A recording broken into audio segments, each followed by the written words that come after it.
The narrative commences with a man traveling in his vehicle, heading to an undisclosed location. This individual is known as Victor, a highly skilled assassin by profession. It soon becomes evident that Victor holds a prestigious position as the top hitman, preferring to work for high-profile clients who offer hefty compensation for his services. At present, his intention is to visit the foremost Mafia leader in Mexico, as this crime lord is expected to provide Victor with an assignment. Upon his arrival, Victor encounters Javier, the most powerful Mafia figure in Mexico. Javier has a request for Victor. He needs him to eliminate a competitor in his business within a 1-week time frame, offering a payment of $1 million for the task.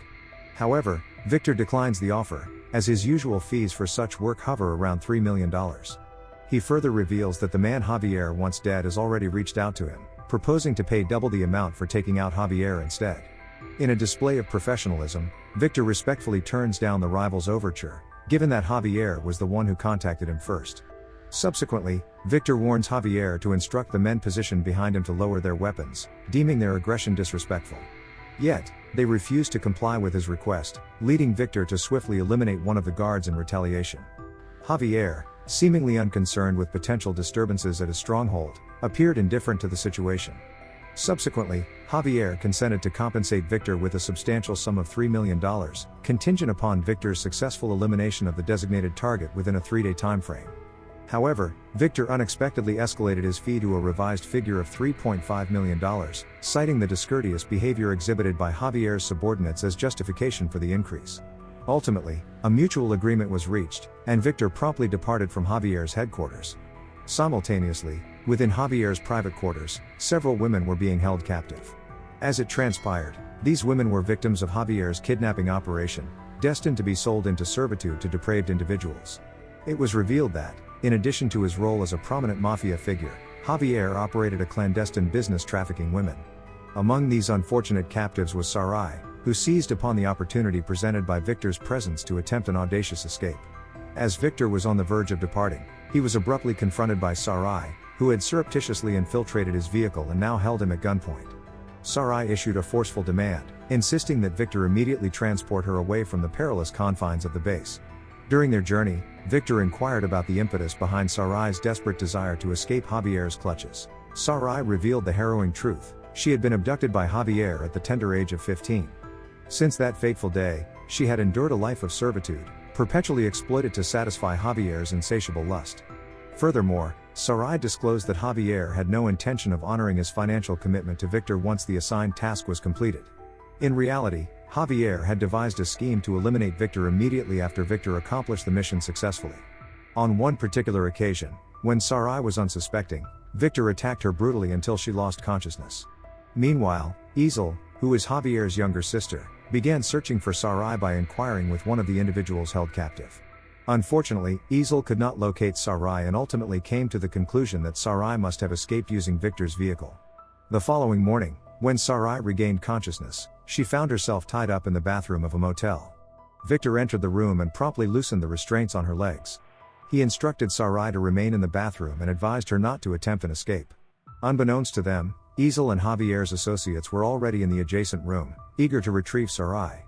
Victor suggested that Isel should take a seat and engage in a polite conversation, aimed at creating a more civil atmosphere.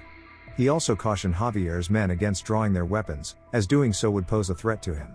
However, Isel countered by stating that her intention was not to have a conversation but rather to return Sarai to their base. Victor remained silent until Isel finally took a seat. Once she was settled, Victor's patience wore thin, and he swiftly eliminated all of Javier's men, fueled by his irritation at their persistent display of weapons. Following this decisive action, Victor asserted that if Javier truly wished to employ his services, it would have been unwise to send armed individuals to confront him. He declared that their agreement was now officially null and void. In response, Isel attempted to persuade Victor that they were not there to confront him but were solely focused on bringing Sarai back. If Victor was unwilling to let Sarai go, it implied that he had managed to confront and deal with the dominant figure in Mexico. Isel mentioned that if Victor desired 10 women, Javier would readily provide them, but Sarai would be excluded as she was Javier's favored slave. Annoyed by Isel's disrespectful comments, Victor shot her in the leg. He then warned Isel to leave and return home before he decided to eliminate her as well. The subsequent day, Isel found herself back at Javier's base, feeling aggrieved by Victor's harsh actions. To retaliate, they devised a plan to provoke both Sarai and Victor by inflicting pain on one of Sarai's close friends, who was also held captive as their slave. Meanwhile, Sarai and Victor were enjoying lunch at a nearby cafe. During their meal, an inquisitive Victor wanted to know the reason behind Javier's strong desire for Sarai. Sarai explained that Javier had developed an obsession with her, primarily due to her strikingly beautiful appearance. Shortly afterward, Sarai requested to use the restroom, feeling the need to relieve herself. Not long after she entered, two thugs emerged from a car and approached the restaurant. A few moments later, while Sarai was still in the bathroom, she suddenly heard the sound of a gunshot. When she checked on the commotion, she discovered that Victor had just taken out the two thugs, as he had realized they were planning to capture Sarai. Victor, feeling sympathy for the shop owner, swiftly decided to give him his sports car as a form of amends for his earlier rudeness in the establishment. Later that evening, Victor and Sarai found themselves at Victor's opulent villa. When Victor opened his laptop, he unexpectedly received a video message from Javier. Upon viewing the video, it revealed Javier inflicting suffering on one of his slaves, who happened to be Sarai's closest friend. At first, Victor hesitated to share the video with Sarai, but she persistently urged him to let her see it. The moment she laid eyes on the footage, an overwhelming sense of guilt washed over her. In the video, Javier ominously stated that her friend would endure relentless torture unless Sarai returned to him. In desperation, Sarai pleaded with Victor to take her back to Javier before her best friend could be tortured to death. A few hours later, Javier reached out to Victor to propose a deal. In this arrangement, Victor requested to trade Sarai for two slaves, one of whom was Sarai's best friend. Javier agreed to these terms. The following day, prior to the exchange with Javier, Victor invited Sarai to meet his close companion, Nicolas. Nicolas, like Victor, was a skilled hitman, and the two frequently completed missions together. In this meeting, Victor sought Nicolas's assistance to accompany him to confront Javier. To make a long story short, they eventually encountered Javier's crew at the designated location. However, Javier opted not to appear in person and only sent his younger sister, Isel, to facilitate the exchange. Victor expressed his displeasure regarding Javier's impolite choice not to attend the planned exchange. As the moment for Sarai's trade for two of Javier's female slaves approached, Victor's resolve suddenly wavered, and he became reluctant to hand Sarai over to Javier's group. In a shocking turn of events, he eliminated them all. However, it was revealed that Isel, Javier's sister, had survived the encounter and, in her last act, shot Sarai's best friend before Victor dispatched her as well. After this intense ordeal, they left the scene. During their departure, Victor instructed Nicolas to take one of Sarai's friends who had managed to survive and return her to her parents. Sarai, on the other hand, was set to travel with Victor to Romania in order to evade any confrontations with Javier's faction. Meanwhile, Javier was filled with rage towards both Sarai and Victor, blaming them for Isel's tragic demise.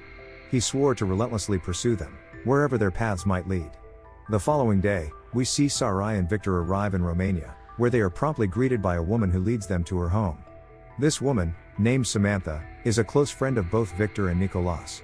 Once settled, Victor handed Sarai a firearm for protection and advised her to stay with Samantha for the time being. He revealed his intention to return to Mexico the next day to obliterate Javier's crew, fully aware that Javier would seek vengeance for his sister's death. The next scene depicts Sarai and Samantha enjoying a moment of relaxation in the comfort of the house. In contrast, Victor was at the airport, preparing for his flight to Mexico. However, as he arrived, he received an urgent call from his informant, warning him that Javier's group was already in Romania, which prompted Victor to abort his plans to depart. Back at the house, Sarai seized the opportunity to inquire about the backgrounds of Victor and Nicolas. In response, Samantha shared the story of these two orphans, who had been raised by a priest since their early childhood. The priest who took them in was actually at the helm of a notorious hitman organization. Therefore, it's hardly surprising that as Victor and Nicolas matured, they evolved into exceptionally formidable hitmen, instilling fear in the hearts of their fellow assassins. While Samantha was narrating this tale, there came a sudden knock on her door. Immediately perceiving a potential danger, she urged Sarai to seek refuge in a concealed room. It turned out that it was Javier's men who had arrived, and they shot Samantha in the shoulder. Javier quickly commanded his associates to locate Sarai while he interrogated Samantha. In a desperate attempt to protect Sarai, Samantha falsely claimed that she had departed with Victor earlier that day. However, Javier, skeptical of her words, did not hesitate to fire at her once more. Meanwhile, Sarai, witnessing the torment of Samantha through the surveillance cameras, found herself torn between considering surrender and remaining hidden in the secure room. Before long, Javier shot Samantha again, prompting Sarai to make the critical decision to reveal herself and turn herself in. Simultaneously, Victor, who had decided against leaving and had returned, took swift action, eliminating Javier's men one by one with precise efficiency until none remained. Just as Victor was about to enter the vicinity, the sound of a gunshot pierced the air. It was revealed that Sarai had just taken down Javier with the firearm Victor had previously entrusted to her. Tragically, Samantha appeared to have succumbed to her injuries during Javier's interrogation. Following these tragic events, Victor and Sarai made their way to a church to meet Nicolas, who had been informed that this was the very place where Victor and Nicolas received their upbringing under the priest's care. Victor then recounted that approximately 6 months prior, the priest had instructed him to eliminate Nicolas due to Nicolas's perceived insubordination. This directive forced Victor into a heartbreaking position, as he had to kill the man he regarded as a father figure, ultimately prioritizing his bond with Nicolas over all else. However, at present, Victor felt compelled to end Nicolas's life, suspecting him of colluding with Javier. The only two people aware of Samantha's hidden residence were Victor and Nicolas. Upon hearing Victor's claims, Nicolas vehemently refuted any notion of having betrayed him. Yet, he expressed a willingness to face Victor's wrath if his friend harbored any doubts about his loyalty. Time and again, Nicolas urged Victor to simply pull the trigger, but it seemed that Victor lacked the resolve to carry out the act. Subsequently, Victor moved closer to Sarai to inspect her thoroughly. Eventually, he discovered a tracking chip embedded at the base of her neck. Afterward, Victor returned to Nicolas, offering a heartfelt apology for mistaking his intentions earlier. Later that evening, in a villa, Victor assured Sarai that he would provide her with everything she required: a new identity, financial support, and a fresh start. He also encouraged her to reconnect with her family.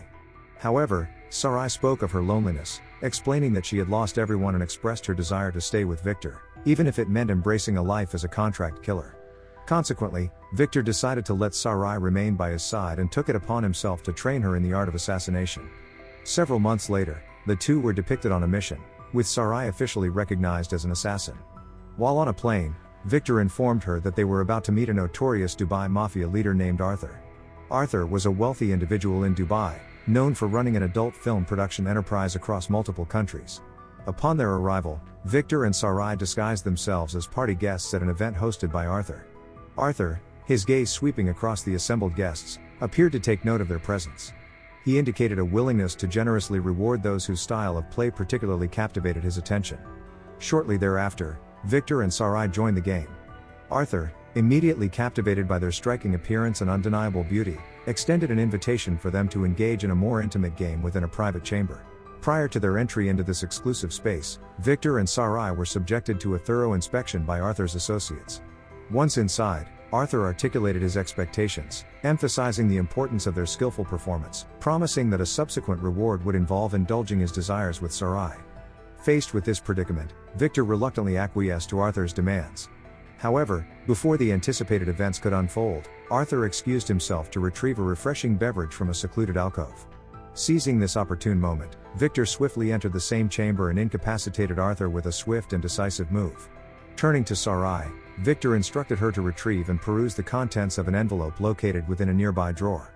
The envelope contained a poignant revelation. Arthur's wife, afflicted by a prolonged illness, had reached a point of despair, her desire for release culminating in a fervent wish for self-destruction. However, Arthur, in a display of possessive cruelty, had thwarted her attempts, confining her to a secluded chamber. It was subsequently discovered that the enigmatic individuals who had commissioned Victor and Sarai were, in fact, acting upon the instructions of Arthur's own wife. Their objective, however, was not the elimination of Arthur, but rather the orchestrated demise of his wife before his very eyes. Furthermore, the letter contained a damning piece of evidence, a chilling reminder of Arthur's illicit activities, namely the production of a series of adult films. Consequently, Arthur was presented with a stark ultimatum: either immediately cease his criminal enterprises or face the inevitable consequences of imprisonment. In the aftermath of these dramatic events, Victor and Sarai embarked on a new chapter, finding themselves ensconced in the vibrant atmosphere of Spain. Over the ensuing months, their relationship deepened, blossoming into an increasingly intimate and fulfilling connection.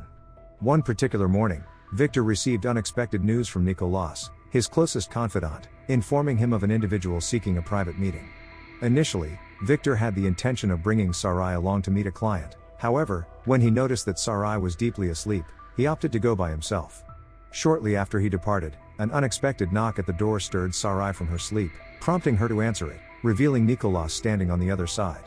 Sarai felt a surge of confusion and alarm upon seeing Nicolas brandishing a firearm directed at her. Nicolas proceeded to explain his feelings of being alienated by Victor since Sarai's arrival into their lives, which led him to devise a plan to eliminate her on the spot. Fortunately, Victor returned unexpectedly, having forgotten his cell phone, which ignited a confrontation between the two men. During the scuffle, Victor successfully subdued Nicolas and contemplated finishing him off. However, Sarai intervened at that moment, pleading with Victor not to take such drastic action, reminding him that they were brothers. Ultimately, Victor chose to spare Nicolas's life, resolving instead to remove Sarai from the dangerous situation.